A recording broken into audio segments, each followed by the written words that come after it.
Shalom, salam sejahtera bagi Bapak Ibu Saudara-saudara, anak-anak yang dikasihi oleh Tuhan Yesus Kristus. Berjumpa kembali bersama saya Pendeta Eka di dalam renungan firman Tuhan pada hari ini, hari Kamis 10 Agustus 2023. Sukacita dan damai sejahtera dari Tuhan Yesus kiranya menyertai hidup kita sekalian. Puji nama Tuhan.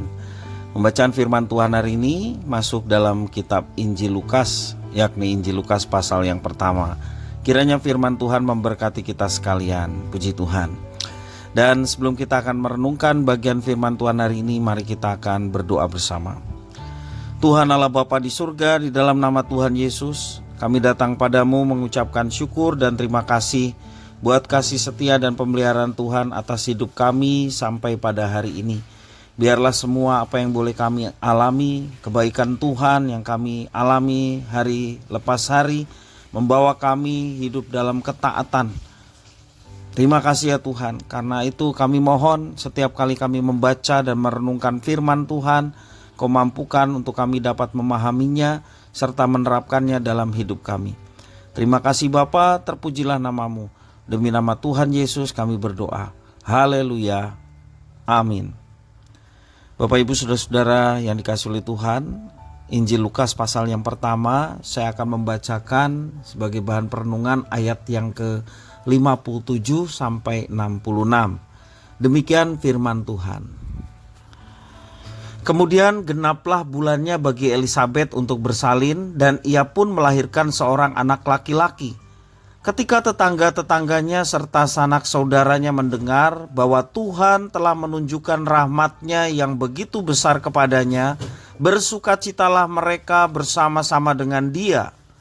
Maka datanglah mereka pada hari yang ke-8 untuk menyunatkan anak itu, dan mereka hendak menamai dia Zakaria menurut nama bapaknya. Tetapi ibunya berkata, "Jangan, ia harus dinamai Yohanes." Kata mereka kepadanya, "Tidak ada di antara sanak saudaramu yang bernama demikian." Lalu mereka memberi isyarat kepada bapaknya untuk bertanya nama apa yang hendak diberikannya kepada anak itu. Ia meminta batu tulis, lalu menuliskan kata-kata ini, "Namanya adalah Yohanes."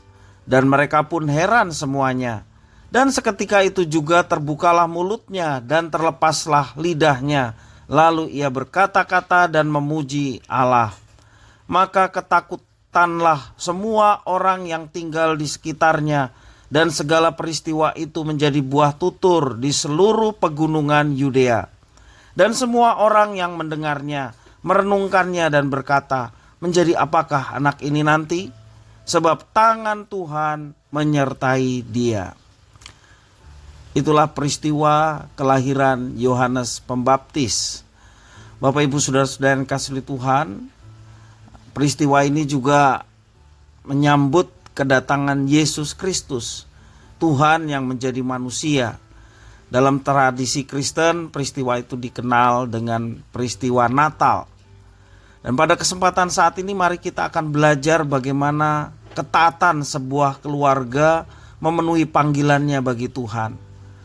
Tuhan memilih keluarga Imam Zakaria untuk menjadi tempat kelahiran Yohanes Pembaptis, dan kelak Yohanes Pembaptis yang akan merintis jalan bagi kedatangan Yesus Kristus.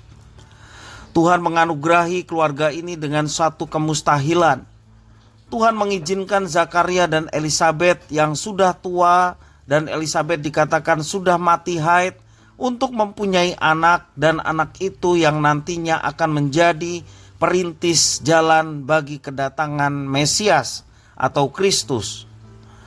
Tugas Yohanes nanti adalah tugas yang sangat berat, tetapi sekaligus juga mulia. Peran untuk memanggil dan memerintahkan bangsa Israel adalah tugas yang sulit. Alasannya, bangsa ini terkenal sering melawan Tuhan.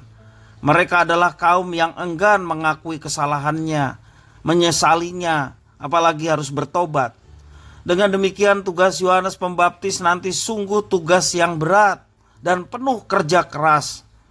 Tugas seperti inilah yang akan dibebankan kepada anak yang sedang dikandung oleh Elisabet. Imam Zakaria dan istrinya Elisabet bisa saja menolak tugas berat itu. namun mereka membuktikan diri sebagai orang-orang yang taat kepada Tuhan. Mereka menjunjung tinggi perintah itu. Salah satu bukti ketaatan itu terlihat dalam pemberian nama anak itu. Setelah anak itu lahir, orang tuanya memberi nama di luar nama marga mereka. Akan tetapi mereka memberinya nama sesuai dengan perintah Tuhan melalui malaikat. Namanya adalah Yohanes. Kisah ketaatan seperti ini sungguh menginspirasi kita sekalian. Peristiwa ini mengajak kita agar hidup dalam ketaatan yang sama kepada Tuhan Allah yang kita sembah.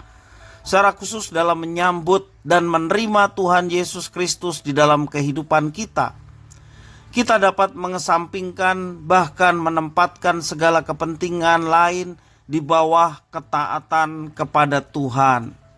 Dan doa kita senantiasa meminta kepada Tuhan agar Tuhan mengajarkan kepada kita untuk lebih taat kepadanya dan terus mencari kehendaknya dan melakukan kehendaknya dalam kehidupan kita setiap hari. Bapak Ibu saudara-saudara yang kasih Tuhan, marilah kita senantiasa mengikuti teladan dari Imam Zakaria dan istrinya Elisabet untuk hidup dalam ketaatan. Seperti yang dikatakan Tuhan kepada mereka, itulah yang mereka laksanakan.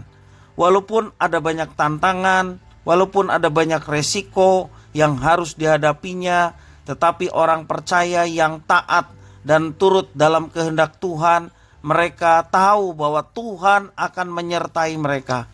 Tuhan akan menuntun hidup mereka, bahkan melampaui tantangan demi tantangan, sehingga boleh meraih kemenangan di dalam menjalani kehidupan. Jangan pernah takut menjalani kehidupan bersama dengan Tuhan. Tuhan yang akan mampu untuk kita melewatinya dalam kemenangan. Mari kita juga senantiasa taat kepada Tuhan dengan hidup melayani Tuhan. Dimanapun kita berada, apapun yang dipercayakan atas kita, mari kita mengerjakan yang dikehendaki oleh Tuhan. Maka kita boleh terus mengalami penyertaan Tuhan yang nyata, sehingga kita boleh menjadi pemenang-pemenang di dalam setiap kehidupan kita setiap hari. Kiranya firman Tuhan memberkati kita sekalian. Mari kita berdoa. Tuhan Bapa di surga, di dalam Yesus Kristus, kami mau belajar seperti Imam Zakaria dan Elisabet yang hidup dalam ketaatan, taat pada apa yang Tuhan perintahkan dan Tuhan kehendaki. Seperti itu jugalah ketaatan yang boleh kami miliki. Biarlah Engkau memampukan kami, tak kala kami mendengar atau merenungkan firman Tuhan, perintah yang Tuhan telah berikan kepada kami dengan segenap hati akan melaksanakannya. Karena itulah bagian yang dipercayakan Tuhan untuk kami. Dan kami percaya Engkau menyertai kami dalam melaksanakan apa yang Tuhan kehendaki. Dan biarlah hidup kami menjadi alat kemuliaan Tuhan dan boleh memberkati banyak orang yang ada di sekitar kami. Terima kasih Tuhan, inilah diri kami. Kami siap untuk melaksanakan apa yang Tuhan kehendaki. Demi nama Tuhan Yesus Kristus kami berdoa. Haleluya. Amin.